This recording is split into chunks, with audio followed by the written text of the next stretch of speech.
स्वागत है आपका मेरे YouTube channel Balaji study centre पर। तो चलिए गाइस, आज हम लोग सीखेंगे क्लास 10 की मैथ्स की NCERT बुक का लेसन नंबर 6, जिसका नाम है त्रिभुज। जैसा कि मैंने बोर्ड पर लिखा है पार्ट 6 त्रिभुज। तो चलिए गाइस, जानते हैं कि ये त्रिभुज क्या होता है। देखिए, जब भी आपने पढ़ा होगा त्रिभुज, तो त्रिभुज की आकृति कुछ इस टाइप की होती है, इसे कहते हैं त्रिभुज। यही तो होता है त्रिभुज।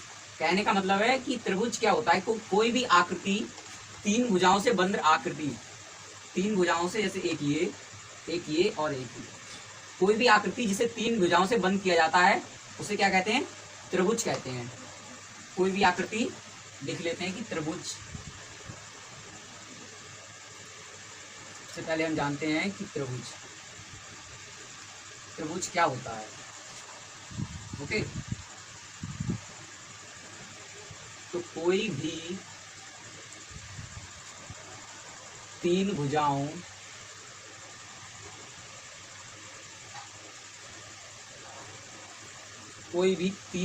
से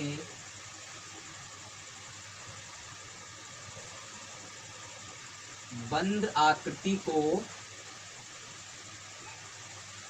हम त्रिभुज कहते हैं।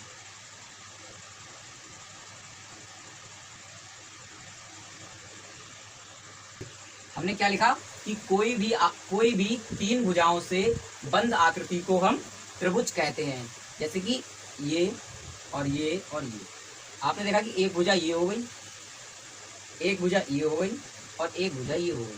तो तीन भुजाओं से जो आकृति बंद होती है उसे हम क्या कहते हैं, त्रिभुज कहते हैं। चलिए अब देखते हैं कि त्रिभुज के प्रकार कितने होते हैं। देखिए, त्रिभुज के प्रकार, त्रिभुज के तीन प्रकार होते हैं। तीन प्रकार त्रिभुज के कौन कौन से होते हैं। पहला होता है समबाहु त्रिभुज। समबाहु त्रिभुज का क्या मतलब होता है, सम माने सभी और बाहु मतलब भुजाएं। जिस त्रिभुज की सभी भुजाएं आपस में बराबर होती हैं उसे कहते हैं समबाहु त्रिभुज। जैसे कि ये एक त्रिभुज है,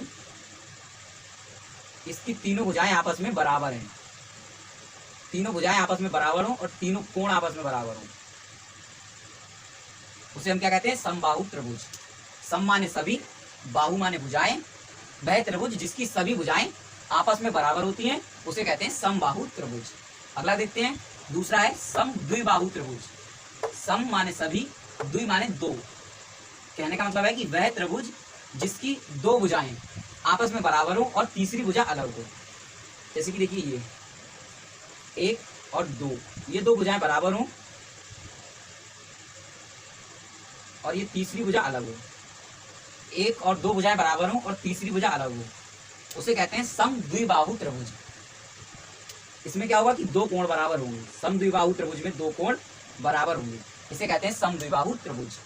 अगला देखते हैं, अगला है विषम बाहु त्रिभुज।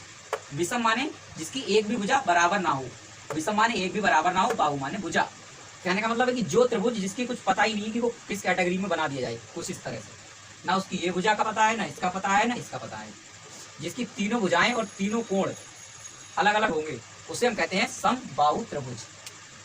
आप समझ गए होंगे कि समबाहु त्रिभुज कैसे कहते हैं, समद्विबाहु त्रिभुज कैसे कहते हैं और विषमबाहु त्रिभुज कैसे कहते हैं। ओके गाइस, इसका स्क्रीनशॉट ले लीजिएगा। तो हमारा अगला टॉपिक है सर्वांग सम। तो देखिए फ्रेंड्स, सर्वांग सम क्या होता है। सर्वांग सम का अर्थ है सभी अंग समान।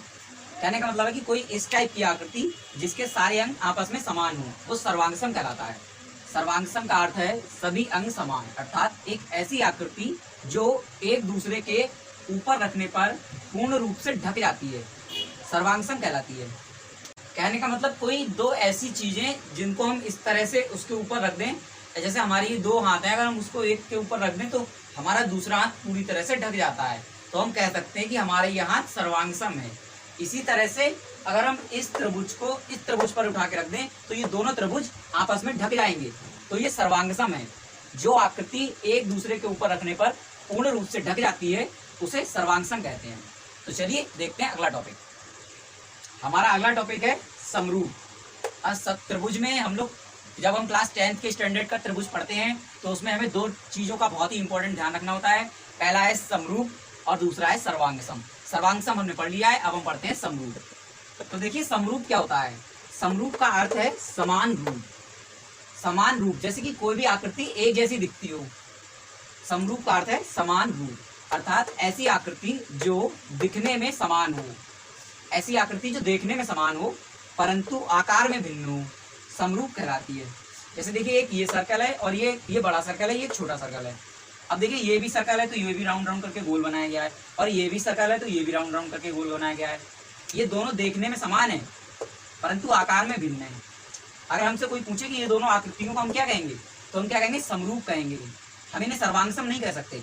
अगर हमसे कोई इस टाइप से पूछे, अगर आपसे पूछे कि आप इन दोनों को क्या कहेंगे, तब आप इन दोनों को कह सकते हैं कि ये सर्वांगसम है। और अगर आपसे कोई पूछ ले कि आप इन दोनों को क्या कहेंगे, तो ये देखने में तो समरूप है, समान आकृति में है, परंतु आकार में अलग है, भिन्न है, इसलिए हम ये कहेंगे कि ये समरूप है। देखिए हमने त्रिभुज चैप्टर से फर्स्ट प्रमेय ली है, तो देखिए ये प्रमेय क्या कहती है। प्रमेय कहती है कि यदि किसी त्रिभुज में किसी भुजा के संगत समांतर रेखा दी जाए तो अन्य दो भुजाएं एक ही अनुपात में विभाजित करती है।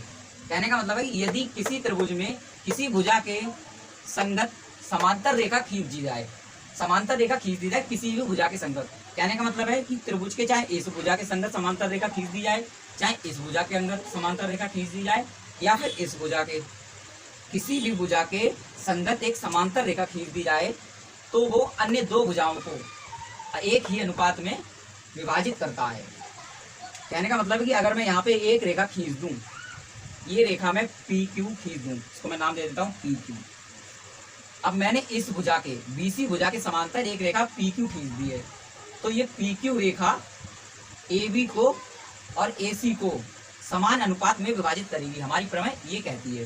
प्रमेय के अनुसार अगर हम इसको लिखेंगे तो ये इस तरह से होगा कि ए पी समान अनुपात में विभाजित करेगी, तो A P upon P B is equal to A Q upon Q C. तो आप समझ गए होंगे कि हमारी फर्स्ट प्रमेय क्या कहती है। प्रमेय कहती है कि यदि किसी भी त्रिभुज के एक्स वाई जेड कोई भी त्रिभुज हो, अगर किसी भी त्रिभुज के किसी भी एक भुजा के समांतर एक रेखा खींच दी जाए तो वो अन्य दो भुजाओं को एक ही अनुपात में विभाजित करेगी। आप समझ गए, आप इसका स्क्रीनशॉट ले लीजिए। अब देखते हैं अगला टॉपिक। इससे पहले जो हमने एक प्रमेय पढ़ी थी उसी से रिलेटेड हमने ये क्वेश्चन लिया है। देखिए इस क्वेश्चन में क्या है और उसको कैसे सॉल्व करते हैं। क्वेश्चन में है कि आकृति में BC समांतर है, ये समांतर का सिंबल होता है, आप जानते होंगे। BC समांतर है DE के। इससे पहले प्रमेय में हमने पढ़ा था कि किसी त्रिभुज में एक भुजा के समांतर यदि एक भुजा खींच दी जाए तो वो अन्य भुजाओं को समान अनुपात में विभाजित करती है। जैसे कि उसमें हमने PQ मान लिया था, यहाँ पे DE है, सेम यही था। ओके, अब इसमें जो हमें मान दे रखा है उस मान को रख के हम इसमें अप्लाई कर देंगे तो हमसे जो ये पूछा गया है E और C हम उसको ज्ञात कर सकते हैं। देखिए कैसे ज्ञात कर सकते हैं। अब जैसे हमें यहाँ पे AD बटे DB और AE बटे EC ये तो हमने प्रमेय में पढ़ लिया था, ठीक है। अब देखिए इसको अप्लाई कैसे करते हैं। अब हमें A और D का मान तो दे रखा है 1.5 है, ओके, तो हम यहाँ पे लिख देंगे 1.5 अपॉन, अब हमें DB का मान कितना दे रखा है, DB का मान भी दे रहा है कि 3 है, तो हम यहाँ पे 3 रख देंगे अपॉन में इज इक्वल टू। अब AE का मान कितना है, 1 है, तो 1 रख देंगे अपॉन EC का मान क्या है। अब EC का मान हमें कुछ दिया ही नहीं है तो हम EC को डायरेक्ट EC ही रख देंगे। ओके, इतना समझ आ गया। अब आपको क्या करना है, इनकी क्रॉस मल्टीप्लाई कर देनी है। अब जैसे ही आप क्रॉस मल्टीप्लाई करेंगे तो देखिए क्या होता है, ये तो 1.5 EC हो जाएगा, 1.5 EC इज इक्वल टू आ जाएगा 3। अब आपको क्या करना है, ये 1.5 और EC क्या है, यहाँ पे क्रॉस वो मल्टीप्लाई में है, यहाँ पे मल्टीप्लाई में है। अब जब हम इसको EC बराबर करेंगे, EC बराबर, तो ये नीचे डिवाइड में चले जाएगा 3 अपॉन 1.5। अब जब 1.5 से 3 को डिवाइडेड करेंगे तो क्या बचेगा 1.5, तो हमारा EC बराबर कितना आ जाएगा, EC बराबर 1.5। ओके, इसमें हमसे क्या पूछा था, एक तो हमारा EC पूछा था और एक हमारा AD पूछा था, AD पूछा था। तो AD तो हमें दे ही रखा था, तो AD क्या हो जाएगा हमारा 1, AD हमें कितना 1.5 दे रखा था, सॉरी, तो एडी तो हमारा 1.5 है, वो हमें दे ही रखा है जो हमने उससे पूछा था, और हमसे पूछा था ईसी, तो ईसी हमारा होगा 1। ओके, आज के लिए बस इतना ही, मिलते हैं अगली वीडियो में। Thank you.